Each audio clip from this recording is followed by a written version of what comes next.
Selamat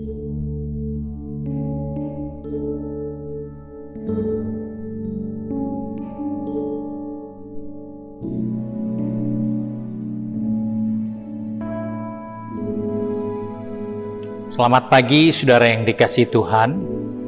Kita jumpa pada hari Senin tanggal 28 Juni 2021. Pagi ini saya akan membaca firman Tuhan dari 1 Timotius pasal 6 ayat yang ke-6. Firman Tuhan berkata sebagai berikut.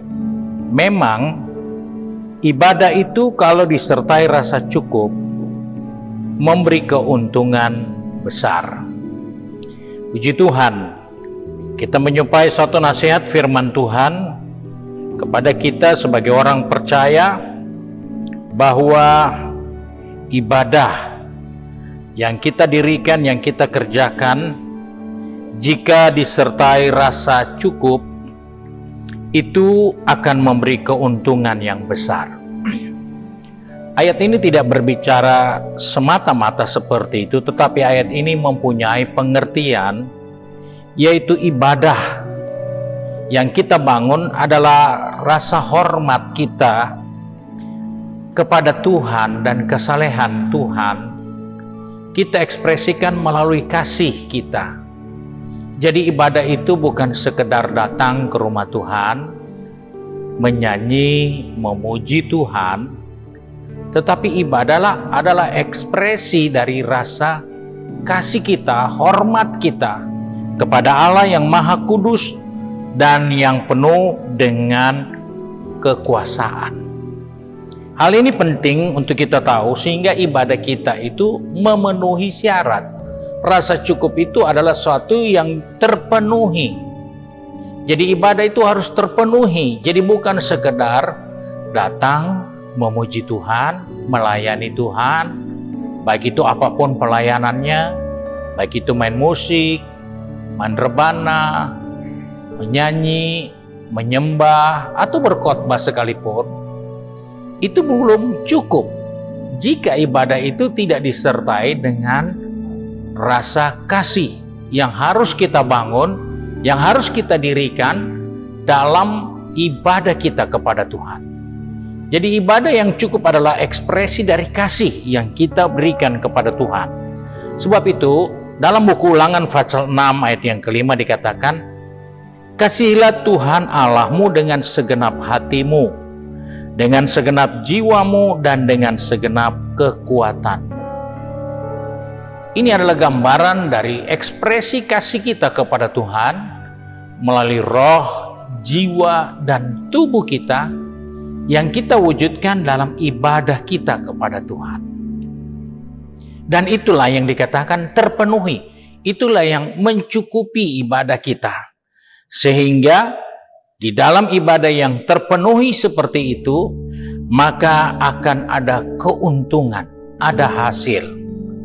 Di belakang saya ada ayat yang berkata, beribadahlah kepada Tuhan, maka Dia akan memberkati roti, air minummu, bahkan penyakit dilalukan. Itulah salah satu keuntungan dalam ibadah. Tetapi banyak orang beribadah tidak menikmati keuntungan bukan karena mereka tidak beribadah atau sudah beribadah, tetapi ibadah yang cukup, yaitu yang terpenuhi untuk dilaksanakan sebagai ekspresi kasih kita kepada Tuhan.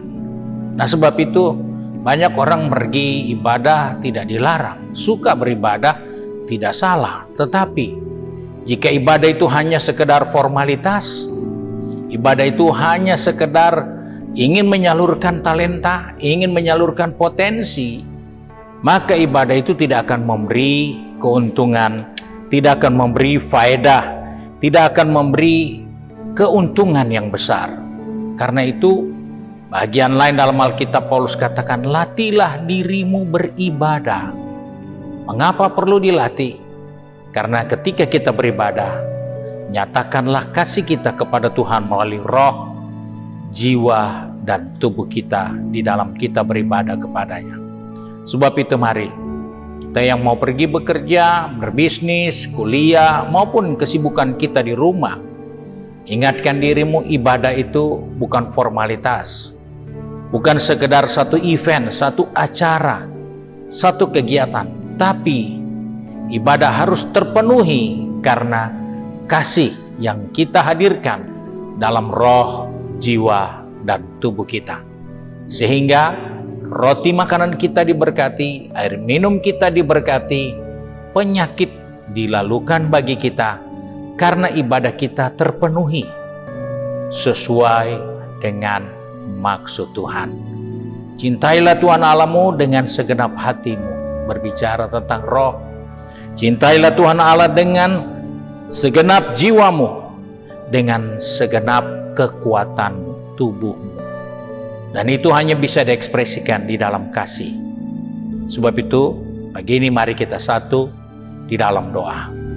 Kembali kami datang kepada Bapa di surga dengan mengucap syukur, karena oleh kasih setia Tuhan, Engkau mengingatkan kepada kami untuk membangun ibadah yang cukup, ibadah yang terpenuhi dengan kehendak rencana Tuhan. Sebab itu kami datang kepadamu menaikkan syukur, Engkau mengingatkan kepada kami, supaya ibadah kami adalah ekspresi kasih yang kami hadirkan melalui hati kami, melalui jiwa kami, melalui tubuh kami. Sehingga ibadah sejati kami dapat ekspresikan dalam diri kami, yaitu menyerahkan seluruh kehidupan ini menjadi korban yang kudus dan hidup serta berkenan kepadamu. Itu dapat kami wujudkan karena kami mengerti ibadah yang cukup, ibadah yang sesuai dengan kehendak-Mu. Sebab itu Bapa, kembali pagi ini kami serahkan seluruh kehidupan kami, roh, jiwa, tubuh ini ke dalam tangan-Mu. Engkau tuntun kami sepanjang hari ini, supaya dimanapun kami berada, kami tetap menjaga hubungan kami kepada Tuhan melalui ibadah pribadi kami, entah di ruangan kantor kami, entah di ruangan kelas kami, entah di tempat bisnis kami. Kami dapat bersekutu dan mengekspresikan kasih kami kepada Tuhan yang kami wujudkan dalam hati, jiwa, dan tubuh kami. Terima kasih Bapa untuk berkat-Mu hari ini. Sebab itu kami bersyukur dan kami berdoa di dalam nama Tuhan Yesus Kristus, Juru Selamat kami, majikan kami yang baik dan setia. Haleluya. Amin. Puji Tuhan, hari ini kita punya waktu untuk duduk di kaki Tuhan, mendoakan bangsa negara kita, mendoakan pekerjaan Tuhan, mendoakan kekudusan di dalam rumah Tuhan, mulai dari hamba-hamba Tuhan sampai seluruh jemaat hidup di dalam kekudusan, untuk membangun ibadah yang berkenan kepada Tuhan. Dan besok hari Selasa adalah ibadah Pelprip yang dimulai jam 6 sore, juga disiarkan oleh YouTube channel dan Facebook page. Dan saudara dapat mengikuti di ruangan Alfa Omega. Tuhan Yesus memberkati kita semua.